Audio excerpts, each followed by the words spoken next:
Olá, você está na TV Otimista. Eu sou Erivaldo Carvalho. Este é o programa Política. Hoje vamos bater um papo com o deputado estadual Heitor Ferrer, do União Brasil. Como está o governo Eumano de Freitas?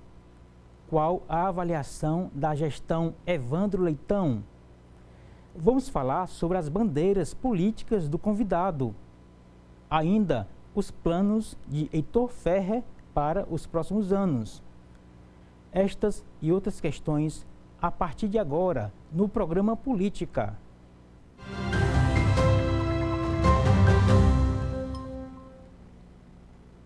Heitor Corrêa Ferrer é médico. O convidado foi vereador de Fortaleza. O entrevistado é deputado estadual. O convidado já disputou cargos majoritários. Heitor Ferrer volta ao Parlamento Estadual depois de ter ficado na suplência. E é com Heitor Ferrer que converso no programa de hoje. Deputado, os nossos agradecimentos pelo convite aceito. Seja muito bem-vindo aos estúdios da TV Otimista, ao programa Político. Tá certo, obrigado. É uma honra tê-lo aqui. Tudo bem com o senhor? Erivaldo, eu me lembrando agora de quando você nos cobria lá as reportagens que você fazia na Câmara de Vereadores, né? Acho que na Antonelli Bezerra, né? E isso já dista cerca de 30 e poucos anos, porque eu entrei na Assembleia, na Câmara de Vereadores, em 1989. Janeiro de 89. Era o Cambraia ou o Juraci aí? Aí foi o Ciro, né? Foi o Ciro que se elegeu, recebeu o governo de Maria Luísa Fontinelli, aí né? O Juraci herdou, e então né? o Ciro vai, ele passa 2 anos e sob as bênçãos de Taxa Ereissati é eleito governador do estado, né? É uma vida pública meteórica, né? Ele sai da Assembleia, patrocinado pela força política que teve o Tasso, né? Isso. Eleito em 86. Isso. Né? O faz prefeito, com 2 anos deixa a prefeitura, vai para o governo do estado, ganha o governo do estado. E então passa para o Juraci. Isso. Juraci, médico, dermatologista, não tinha nenhum perfil político, mas administrou a cidade de maneira a mudar a estrutura física da cidade de Fortaleza, que indicou o Cambraia e elegeu o Cambraia, naquele tempo, até jocosamente chamado de Jambraia, né? Jambraia, botaram boneco, o Cambraia bem feio para poder enfeiurar o candidato e foi eleito o Cambraia. Isso. Depois o Juraci volta prefeito. Foi secretário das Finanças. De Finanças, um homem muito correto, doutor Cambraia, Antônio Cambraia, né? Bom prefeito. Mas sob a sombra do Juraci, praticamente o prefeito era Juraci. Tanto é que Juraci volta e tem a condição de ser reeleito, né? Reeleito. Deixou uma marca administrativa muito forte, principalmente na estrutura da cidade, né? Abertura de avenidas, calçamento, asfalto, Ponto Rio Ceará, que foi até o Cambraia, Ponto Rio Ceará. Mas ele mudou a fisionomia de Fortaleza, né? Depois dele, o Roberto Cláudio. Depois dele, quem mais fez intervenção em Fortaleza, com administração também muito boa. E olha que eu não sou de elogiar e também não faço parte do bloco. Foi o Roberto Cláudio. Por que né? você está pulando os 8 anos de Luiziane? Sim.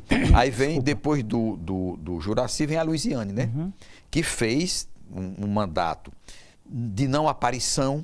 O mandato da Luiziane não foi de grandes obras. Ela tem uma marca muito positiva, que é o Hospital da Mulher. O que marcou a gestão da Luiziane foi a parte social de periferia, né? Aquele empreendimento que ela fez lá para o lado do Pirambu, os Cucas, não. Cucas também, uma grande marca da prefeita Luiziane Lins. O social de periferia, tanto é que Luiziane Lins se elege deputada federal pelos feitos dela nessa área mais carente, né?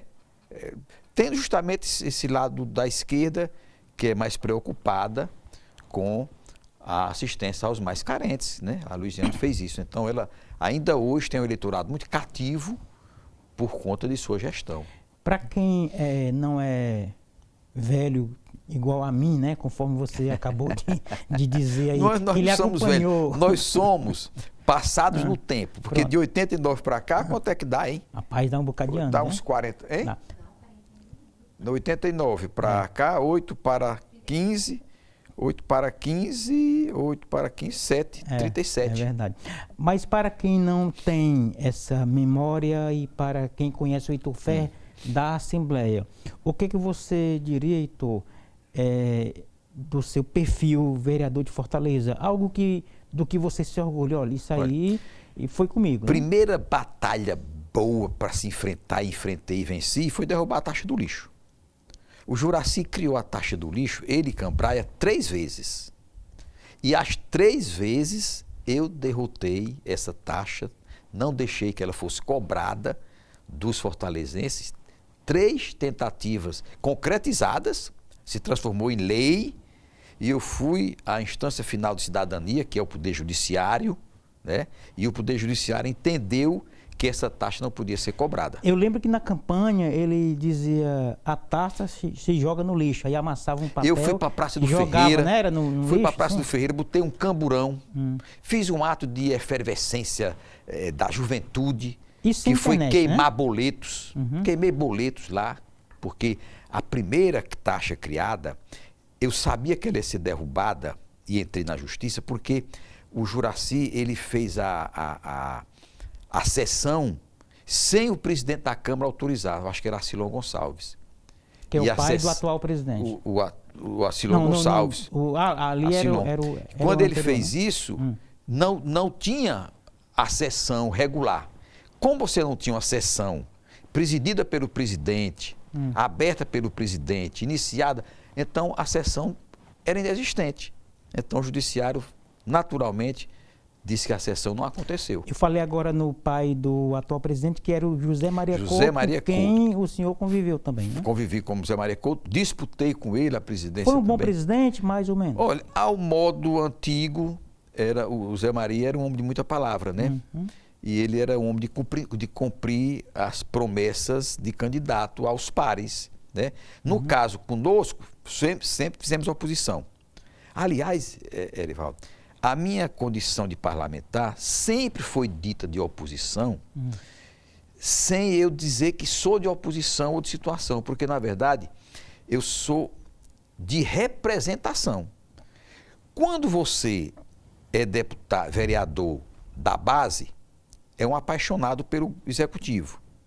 Quando você é de oposição, é odiento ao executivo. O apaixonado não vê defeito e o odiento vê defeito em tudo. Eu era no meio, aquilo que era correto, o aplauso, e o que não era correto, a minha contraposição. Então, quando a gente faz a execução do mandato mesmo, quando você exerce o mandato, que é fiscalizar e legislar, na fiscalização, por ser uma fiscalização dura, que tem que ser, aí é de oposição. Digo, minha gente, não é oposição. Quando você exerce a deputância, eu fiz até um pronunciamento nesse sentido agora. Quando eu exerço a minha deputância, o meu papel constitucional é de fiscalizar os atos do governador. Quando o governador não chama os concursados da OS, e eu estou cobrando em nome dos que fizeram o concurso, eu não estou sendo oposição ao governo. Eu estou sendo deputado representando um segmento da sociedade que tem o direito de ser chamado para subir o seu concurso. O governador não chama. Aí seu Heitor é oposição ao Eumano.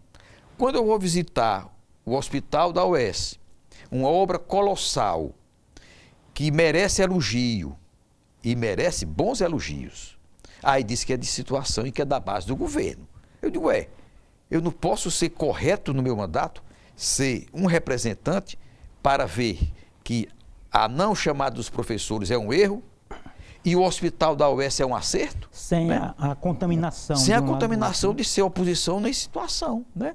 Eu tenho até um artigo escrito no jornal O Estado, pelo jornalista e poeta Barros Alves, que ele disse, nem oposição nem situação, mas representação. Tratando justamente disso, que eu faço uma representação popular. E quando o candidato faz uma campanha ou colado no governo, o candidato ao governo, ou colado no candidato da oposição, e lá no parlamento, uma vez eleito, ele muda? Ele muda. Vai para a oposição ou para a situação? Qual é a leitura que você faz disso? Eu tenho uma emenda que nunca prosperou, uma emenda da Constituição, proibindo deputado de ser colaborador de governo. Como é na prática? Porque ele não foi eleito dizendo que ia ser aliado de governo. Ah, tipo ir para a secretaria e tal, né? Ele foi às ruas pedir voto dizendo, eu vou ser seu representante, eu vou ser seu deputado. É assim que a gente pede.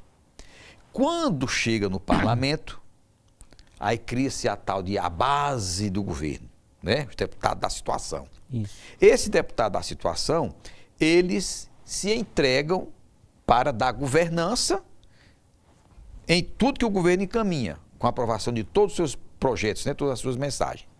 Qual é a minha proposta que não prosperou, e é difícil prosperar? É que o deputado, para assumir cargo no executivo, ele é obrigado a renunciar ao cargo de deputado. Por quê?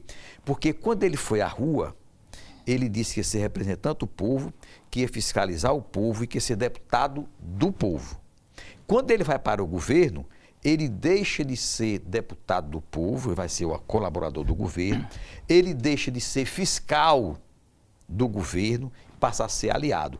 Em vez de ser fiscal, ele vai ser fiscalizado. E o mais complicado aí, deputado Heitor, é o fato de que algumas figuras passam 4 anos no executivo e quando voltam para a campanha são reeleitos, ou seja, fica claro que a máquina foi usada. A máquina favorece. E outra coisa, você chama deputados para assumir cargos para atender aos que estão na suplência. 3, 4, 5, 6, 7 suplências. Né? Esses acordos não são normais, meio que é normal previstos? Dentro dessa normalidade, que eu considero uma traição à campanha que o deputado fez. Ele passou a ser do governo. Ele vai fazer, às vezes, do governo. Tanto é que quando nos procuram lá na Assembleia para tratar de um concurso que o governador não chamou, para tratar de um hospital que o Humano quer fechar e que nós somos contra, as pessoas que vão lá encontram abertas 6, 7, 8 salas para eles poderem entrar e reivindicar isso, porque a maioria não concorda com o que a gente quer, concorda com o que o governo está estabelecendo. Por exemplo, você acha que é saudável fechar um hospital, mesmo abrindo outro? Se você fecha um hospital, você termina tirando o brilho da abertura do outro. Porque você está tirando vagas, fechando e abrindo. Você não está aumentando as vagas. A UES, o Hospital da UES, está abrindo 632 vagas. Que, na verdade, falam em 850, né? Porque tem umas vagas de retaguarda. Mas quando você fecha a César Calles com 300 e o Hospital José Martinha de Alencar, o antigo Hospital da Polícia, é 375. Você fechou 375 para abrir 650. Agora, então, se você fizer a diminuição, dá 300 e poucas vagas e não 600. Muito bem. Puxando aqui pela sua memória, como se fala no popular, na época do Juracy, quando em 92 ele reformou e ampliou o IJF, tem uma tese, Heitor, de que, deputado Heitor, alguns hospitais secundários da cidade foram meio que esvaziados para dar ênfase ao IJF, porque ali era uma grande estrutura, a época ainda mas a época foi uma revolução. Essa tese faz sentido de que um gestor, ele meio que tira o foco de outras estruturas para poder apontar para um grande equipamento? O que o doutor Juracy fez, e fez correto, e é uma marca muito positiva do seu governo, é o IJF. O IJF, ele era uma emergência que salvava muita gente por conta da capacidade dos médicos e do todo o corpo médico, envolvendo enfermeiro, dentista, anestesistas, fisioterapeuta, toda uma equipe médica, né? E numa estrutura acanhada, antiga, e o doutor Juracy conseguiu construir esse hospital com 8 andares, dando funcionamento à própria emergência, nunca fechou. Ele conseguiu fazer isso. A lenda, ou não é lenda, de que existiu um andar apenas para o setor privado? Tinha. Tinha, né? Tinha. Aquilo Ainda ali não tem era mais, uma né? maneira de você custear um hospital público Hum, com uma ala privada. hum. Mas isso é inconstitucional. É simpático, era o que deveria ser, mas infelizmente a Constituição não abriga a possibilidade de você, num setor público, Você privatizar um ter pedaço setor privado ou de classe. Não pode. Aqui vai ser a área de militar, aqui vai ser a área de médico, aqui vai ser a área de servidor público. Não pode. Hoje o sistema é único. A Constituição Em tese, estabelece... tratamento igual, né? É tratamento igual, você não pode fazer de forma alguma a diferenciação. Então, o doutor Juraci construiu aquele hospital, foi uma grande marca do seu governo, né? E tinha na época, a época do Gonzaga Mota, os Gonzaguinhas, que são uma estrutura que hoje é do município, né? E os Frotinhas, de Antônio Bezerra, Parangaba e de Messejana, que atende os casos menos complexos. Os mais complexos mesmo só são salvos no IJF Centro, que é o Frotão. Que é o chamado terciário, né? É, terciário. E de trauma, né? É um grande hospital de trauma. Né? Que aí vem facada, tiro, acidente de moto, que o grande problema hoje, se você for fazer a estatística do número de acidentes, de pacientes que estão no Zé Frota, a maioria é de trauma oriundo de acidente de moto. Porque bebem, se acidentam e tem que ir para o Frotão. Muito E bem. tem grandes profissionais, né? As equipes são de várias Uma especialidades. estrutura caríssima, inclusive. Caríssima. Para você ter ideia, o que se gasta nos municípios, que a Constituição determina, é no mínimo 15% em saúde. Esse no mínimo, os governantes passam um pouquinho, 16%, quando muito 17%. A Prefeitura de Fortaleza gasta quase 30%. Acima, quase 100% do estabelecido pela Constituição como obrigatório. É claro que quando você diz que obrigatório é no mínimo 15%, você pode ir até 50%, né? Aí é só o Mas piso, né? para o município é um valor exageradamente alto. Muito bem. Deputado, vamos fazer um rapidíssimo intervalo, tá Sim. bom? Daqui a pouco a gente volta aqui com o bom bate-papo no programa Política, aqui na TV Optimista. Você não sai daí, fica com a gente volta já.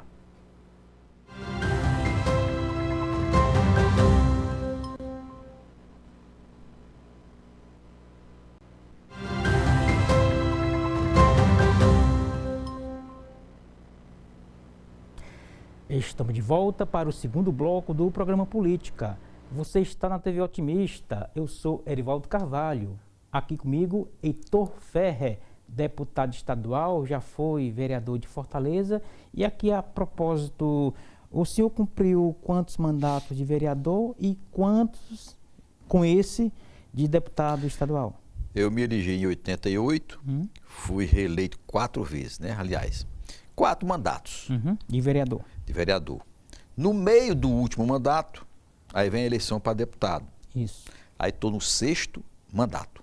Certo. Portanto, é uma vida longa no parlamento, né? Eu lembro que na sua eleição, deputado, para deputado estadual, foi uma das melhores safras de vereador de Fortaleza eleitos deputado. Sim. Com o senhor foram eleitos Nelson Martins, Nelson Martins, Luiziane Lins, Ronaldo Martins e outros.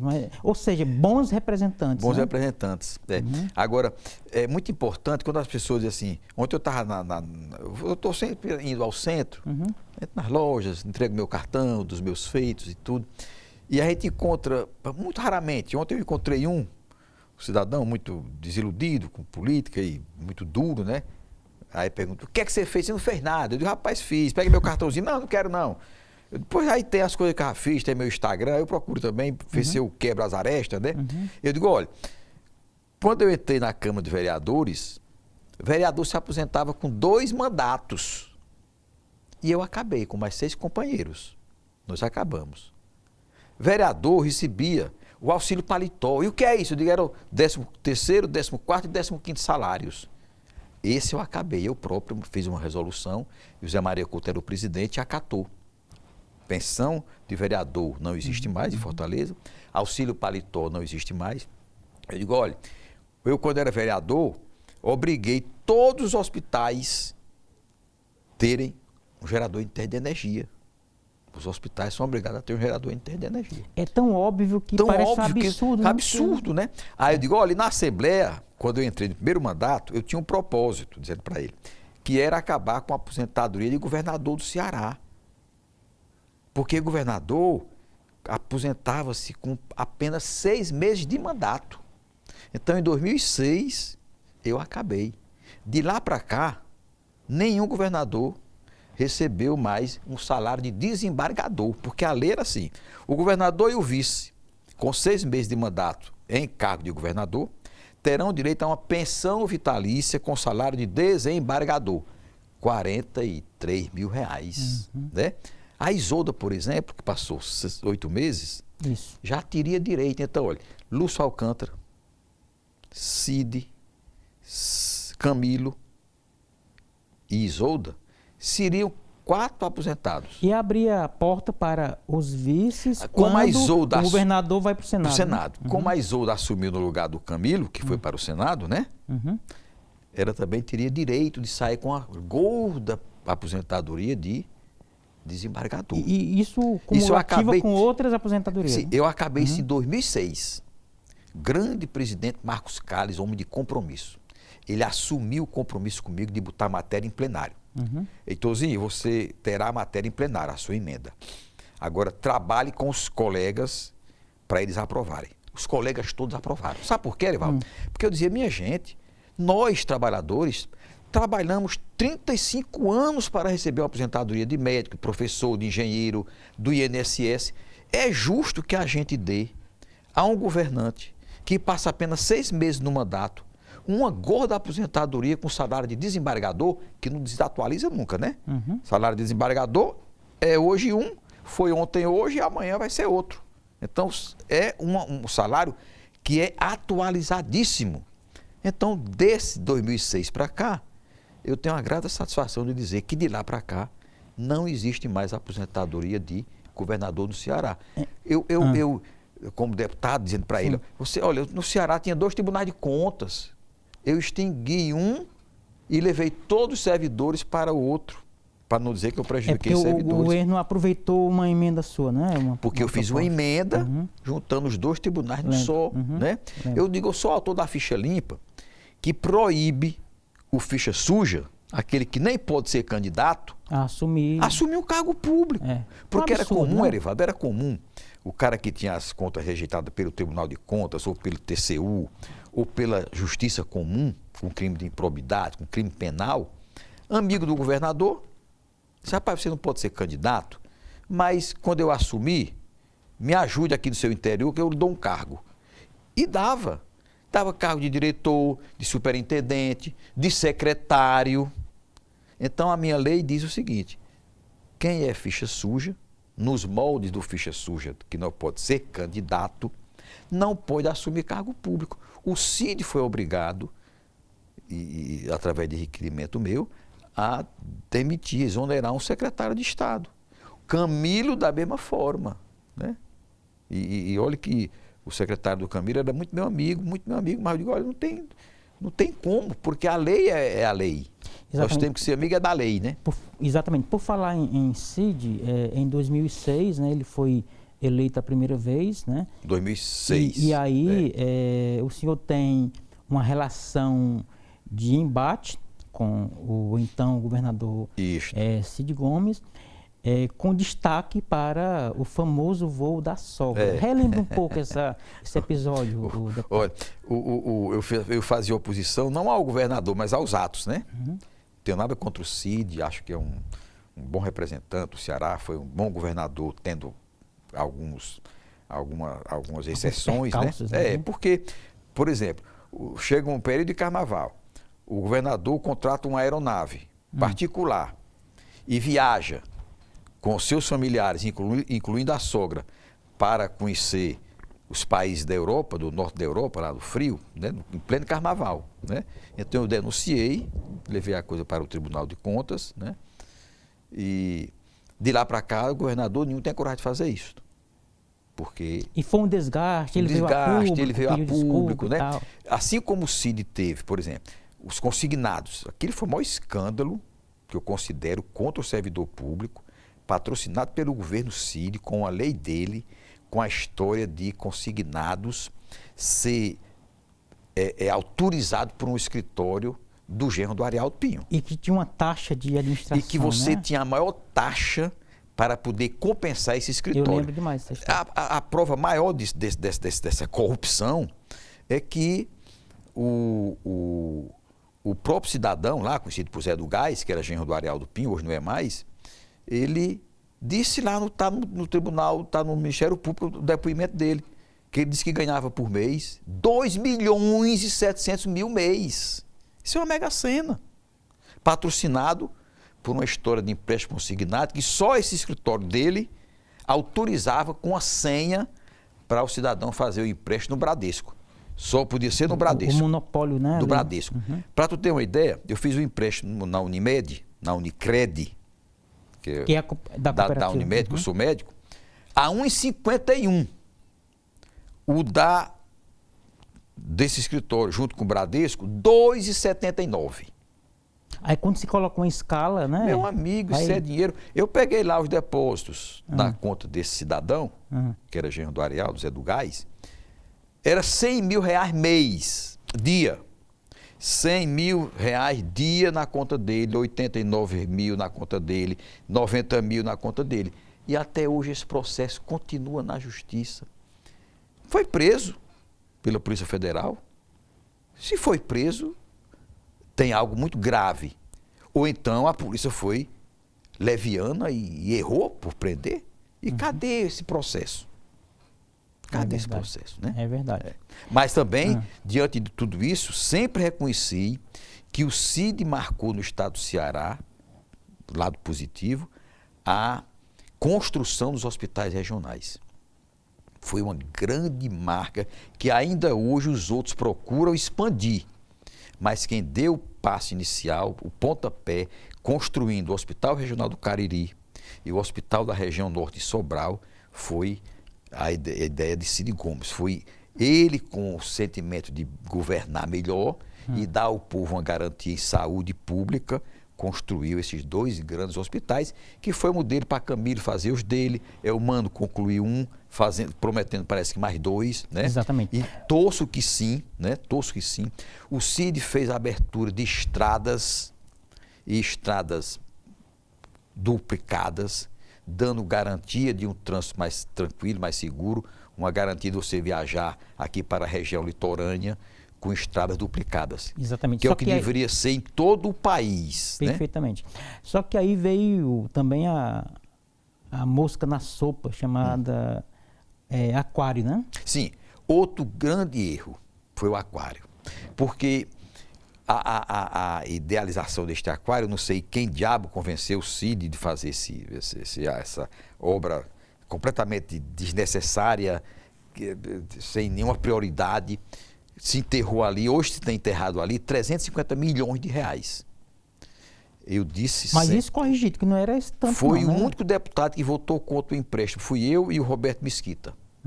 Porque ele aprovou na Assembleia um empréstimo de $105 milhões.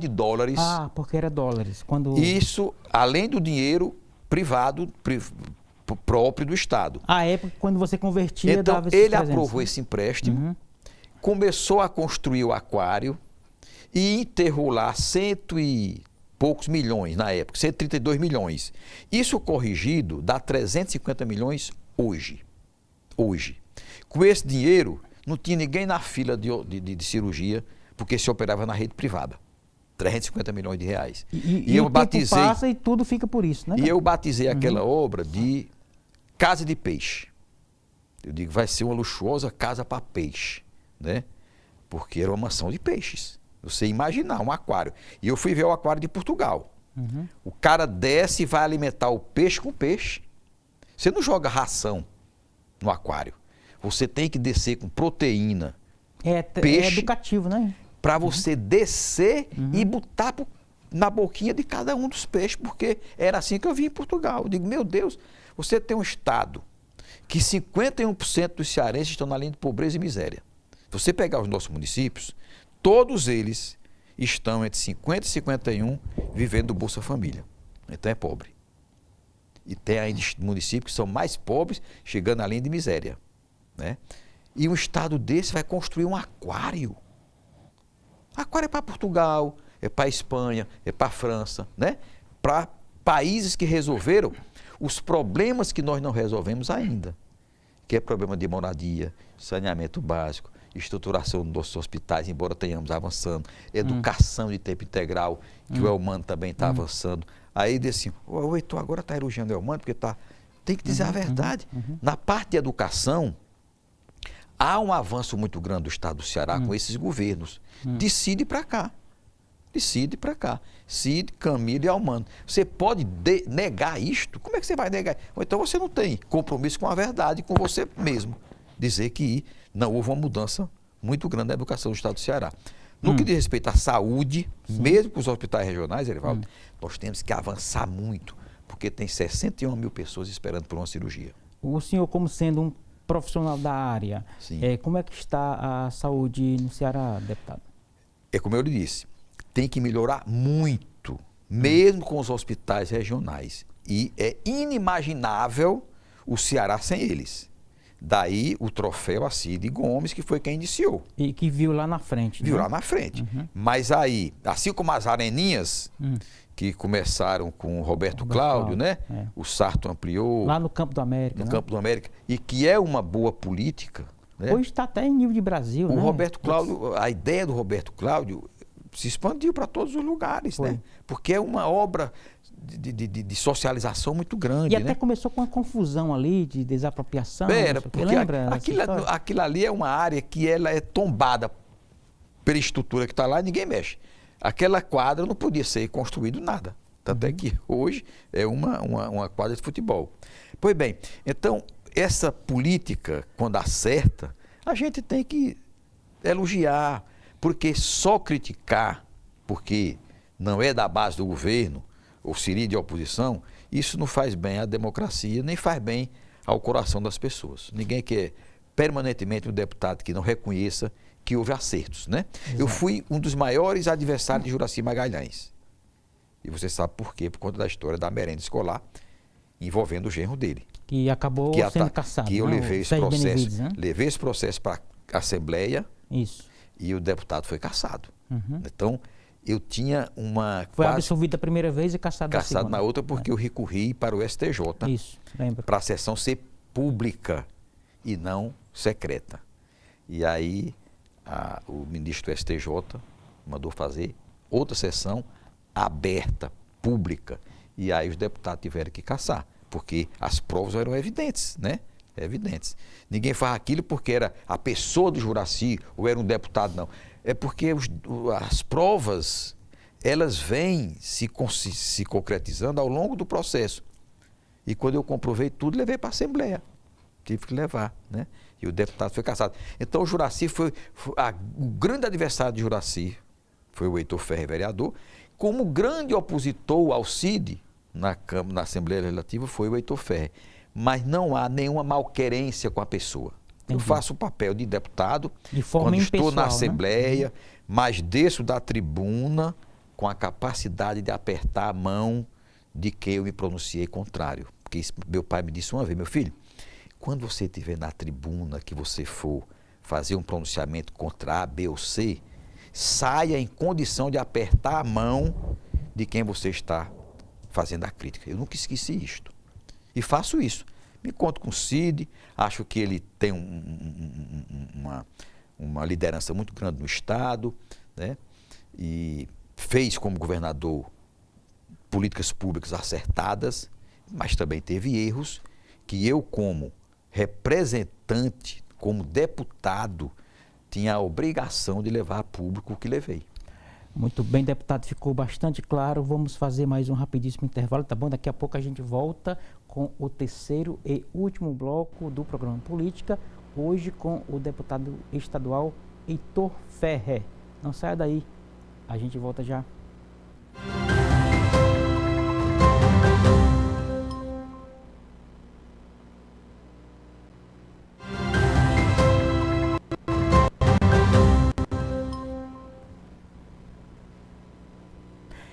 Estamos de volta para o terceiro e último bloco do programa Política de hoje. Você está na TV Otimista, eu sou Erivaldo Carvalho, aqui comigo Heitor Ferrer, que foi vereador de Fortaleza, hoje é deputado estadual, dando uma sequência aí a vários mandatos. E foi preciso, por ironia do destino, deputado, a gente conversava aqui antes do início do programa, que os Ferreira Gomes fossem derrotados em Sobral para um deputado estadual, Oscar Rodrigues, assumir a prefeitura, para o senhor voltar à Assembleia. Então, o seu destino está costurado com os Ferreira Gomes, né? Interessante que quando que eu estava na primeira suplência, eu nunca fui atrás de deputado para tirar licença para mim, nem ir à Assembleia. Né? Você acha correto isso? É normal esse acordo? É que você tire, mas para interesse particular. Porque eu entrei no CRM, no Conselho Regional de Medicina, contra 6 colegas que deram atestados graciosos para 6 deputados ao mesmo tempo e 6 assumirem, como se eles estivessem doentes para 120 dias de... Atestado falso é crime, né? Atestado beneficiando com doença que não existia. Tanto é que levei para o Conselho Regional de Medicina. Né? De lá para cá, acabei com essa história de aposentado com licença. Sabe por quê, Erivaldo? Porque coloquei no regimento que o deputado, para receber a licença de saúde, terá que passar pela perícia médica com a assinatura de 3 médicos. Lembro. Está lá no regimento. Hoje você não vê um deputado com licença médica. O cara tira uma licença para interesse particular. Porque nessa época, foi uma reportagem que me levou a isso, por isso que eu digo que a imprensa livre, ela é sustentáculo da democracia e incentivadora. Quando a imprensa trouxe 6 deputados licenciados para tratamento de saúde, com 6 novos assumindo, e os deputados sem estarem doentes, inclusive com entrega de obras no interior, o jornal mostrou que o deputado Chico Maria Mandel estava em atividade plena, sem nenhuma doença, aí eu tive que representar no Conselho Regional de Medicina. Eu disse, olha, a sociedade tem um compromisso em manter 46 deputados. Ela paga. Não é 52, porque tem 52. Porque quem sai recebe o salário e quem entra recebe o salário. Quando é licença saúde, né? Saúde. Quando é licença para interesse particular, quem sai não recebe. Ele deixa para o que vai assumir receber. Porque o compromisso da sociedade conosco é de pagar 46 deputados. Não é de pagar 53, 54, 52. Por isso que eu logrei êxito. Às vezes a gente, quando lança uma ideia, o que faz a ideia se concretizar em lei é o fundamento. Eu digo, minha gente, a sociedade nos paga aqui e paga rigorosamente em dia e tem o compromisso de nos pagar a 46. Não é a 52 deputados que não estão doentes. Né? Aí, resultado, aprovei, hoje está no regimento.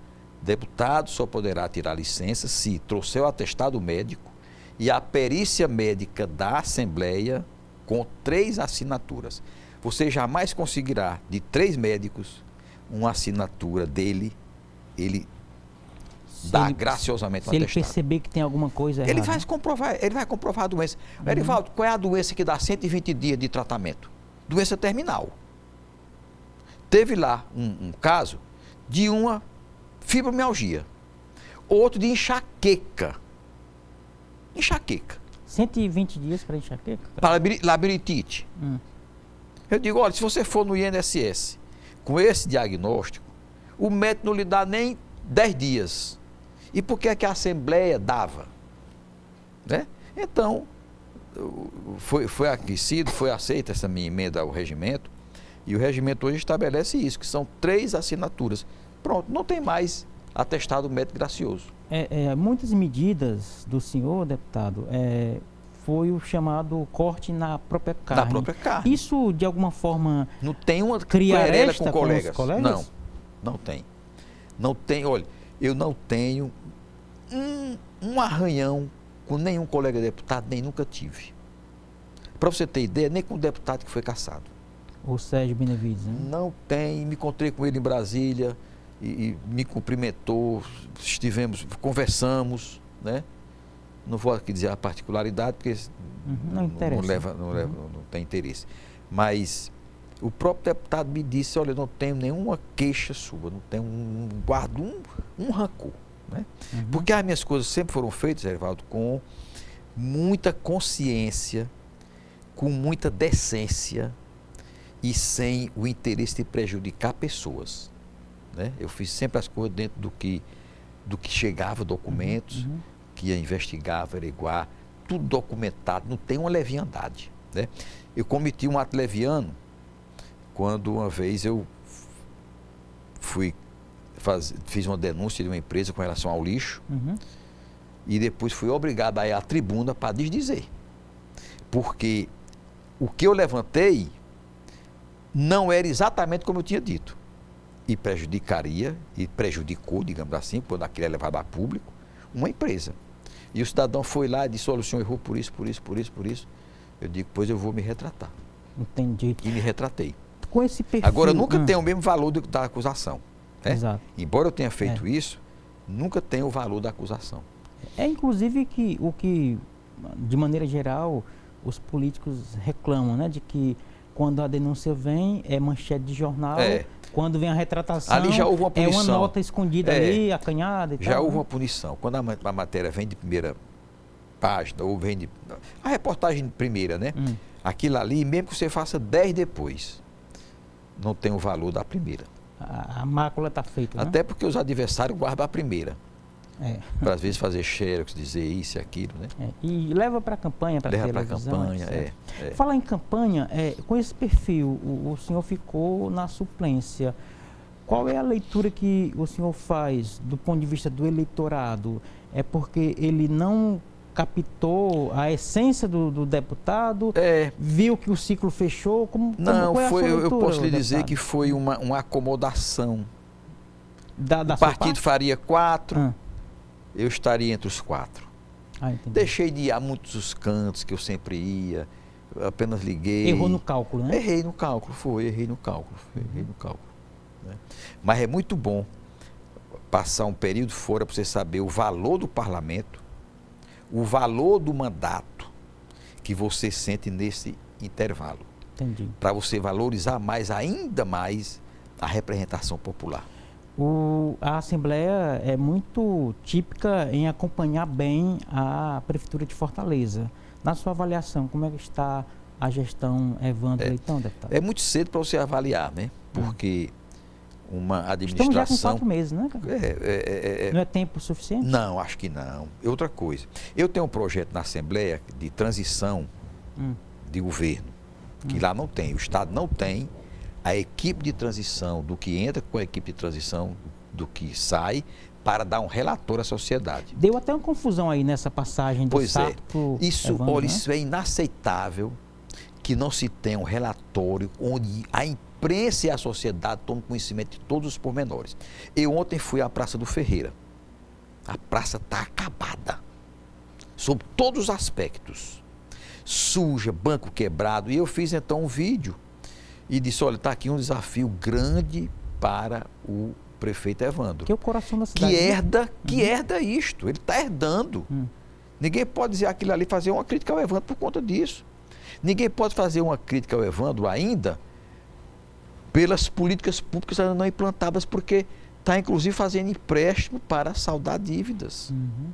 Ou seja, a herança que se faz de uma administração para outra, muitas vezes inviabiliza a gestão que se aproxima. Agora, o que não pode acontecer, e aí tem uma história de que foi o prefeito de Beberibe, que foi eleito, e dizem que foi Beberibe a história, né?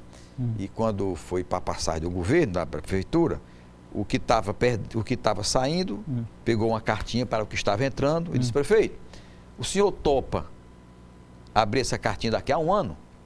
Do mesmo jeito que estamos aqui, o senhor está assumindo, stop, mas o senhor não pode abrir. Eu vou lacrar e assinar, o senhor também vai assinar aqui para não abrir, tá certo. Quando foi com 1 ano, Câmara de Vereadores, a rádio presente, aí disse, senhor prefeito, pode abrir. Aí o prefeito abriu assim, estava escrito, vá trabalhar e deixe de falar de mim. Porque o comum é ficar falando do anterior. Quando a oposição ganha, né? Quando a oposição ganha. Quando é... Não, quando é o sucessor aliado... Para você ter uma ideia, veja agora o que é o PDT na Assembleia Legislativa com o PT e o que era antes, né? O PT e o PDT sempre andaram juntos, todos esses governos foram sucedidos sem nenhum problema. Hoje o PDT lá é oposição, né? E uma oposição firme, forte, né? O Evandro, e desejo toda boa sorte, porque quero bem ao Evandro, fomos colegas, foi meu presidente, altamente leal, de uma palavra, é um ferro que ele põe no que ele fala, diz, né? Cumpridor de compromisso, foi um grande presidente. Quero bem a Evandro demais, portanto, desejo que ele acerte até para o bem do administrador. Exatamente. E muito mais para o bem do administrado da sociedade, que é o munícipe, né? Agora, deputado, na política tem uma situação, o senhor falou oposição, situação, e na vida aqui, fora da política, se diz muito assim, que você quer saber o que o seu cônjuge pensa de você... Se separe. Peça o divórcio. Na política também é assim? É dessa forma, porque você vê, por exemplo, lá na Assembleia... Quando rompe, ou ele parece que tem mais conhecimento das intimidades, né? Eu costumo dizer que o pior adversário é o ex-aliado. Né? É o ex-aliado. É o ex-aliado. Por isso que eu não tenho, nos meus mandatos, nunca teve rancor. Nem tem ódio, nem tem paixão. É a sensatez, procurando, através da sensatez, acertar mais. Eu digo assim, meu cartãozinho está lá. Acima de ideologias, procuro fazer o certo. É o meu lema. Acima de história de esquerda e de direita, que o Brasil está polarizado, e as pessoas exigem que a gente seja um ou outro, eu digo, será que eu não posso ser eu mesmo? Né? Eu tenho que ser Chico ou Manel? Eu vou ser eu. E vou trabalhar para acertar mais, independente de esquerda e de direita. Né? Tudo bem. Deputado, o senhor tem 2 anos de mandato, né? Agora 2025 e 2026. Eu suponho que o senhor seja pré-candidato à reeleição, né? O que seria, eu digo aqui de público... Quem tem mandato, ele é sempre candidato à reeleição. Agora, porque é natural. Exatamente. Agora, como fazer, deputado Heitor, para pegar 2 anos e transformar em 4, né? Que seria o mandato? Tem que correr mais, né? Na verdade, você tem que procurar ter contato com o eleitorado, de um modo geral, e você vai pescando admiradores pelas redes sociais. Você tem Instagram, você tem WhatsApp, você tem rádio, você tem televisão. Qual é o seu Instagram, deputado? Heitor_77. Né? Eu não sei porque 77, foi na época do partido, do né? partido, Solidariedade, que foi um partido que eu fiz uma boa estada. Fui dirigido por um grande cidadão chamado Genesias Noronha. Quem quiser falar de Genesias, não fala na minha frente, federal, né? Porque o Genesias, às vezes, Genesias foi um homem de um comportamento que eu considero raríssimo em política, que é o sim é sim, o não é não, é o preto no branco, franco, sempre muito franco, né? Realista. E, portanto, tem o Pedro Genesias Noronha, que foi deputado do Estado Federal, né? Extrema admiração e bem-querer. Então, repita aí o Instagram. Heitor_Ferrer 77. Muito bem. A internet, o senhor começou o programa falando da década de 80, né? Quando não existia internet, né? Como que a internet mudou a política na sua experiência? A internet como o Matuto diz, uma faca de 2 gumes, né? Você se divulga, mas é tudo muito transparente e a sociedade está ligada. Então você tem que andar na linha, né? Procurar estabelecer o que você é mesmo, não é fingir, é o que você é. Procurar ser puro, procurar ser você, com naturalidade, fazendo com que seu mandato chegue a contagiar as pessoas e você possa contar com essas pessoas depois dos 4 anos, agora no meu caso 2, né? Para tentar uma reeleição. Muito bem. Por falar em reeleição, eu suponho, como falei agora há pouco, que o senhor seja pré-candidato, né? o que leva alguém a votar no Heitor Ferrer? Aproveite e faça as suas considerações finais. O meu finais. perfil sempre foi o mesmo, é de fiscalizar. Né? O meu mandato sempre foi de fiscalizar e de sempre estar aliado à probidade, né? De combater as improbidades, né? De denunciar as coisas que o governo erra. Não é nem o governante, é o governo. Porque o governo, o Heitor está batendo no Elmano. Não é fulanizar, né? Não é fulanizar, é o governo que tem erros, que nem o governante controla, né? Nem o governante controla. Às vezes nem sabe o que está acontecendo. E a minha pisada, a minha característica é essa, é de estar permanentemente fiscalizando através do Diário Oficial o que o governo está fazendo. Aquilo que está correto, embora obrigação, mas nunca é ruim a gente dar um elogio, nunca é ruim. E o que está errado, cobrar, né? Cobrar com veemência, com firmeza, porque nós somos, na verdade, representantes da sociedade. Tá bom. E busca em nós uma representação mesmo. Tá certo. Então, as suas rápidas despedidas, por favor. Quero agradecer imensamente esse papo descontraído que você nos deixou ter com você, as perguntas que você me fez, e eu espero que tenha respondido dentro do que o telespectador esperava. Tá certo. Heitor Corrêa Ferrer, muito obrigado. Saúde, uma jornada de êxito para o senhor, tá bom? Obrigado, Erivaldo. Parabéns. Obrigado. E muita sorte na caminhada. Amém. Amém. Um abraço. Obrigado. E assim chegamos ao final da edição de hoje do programa Política. A todos o nosso muito obrigado pela companhia. Até o nosso próximo encontro. Forte abraço.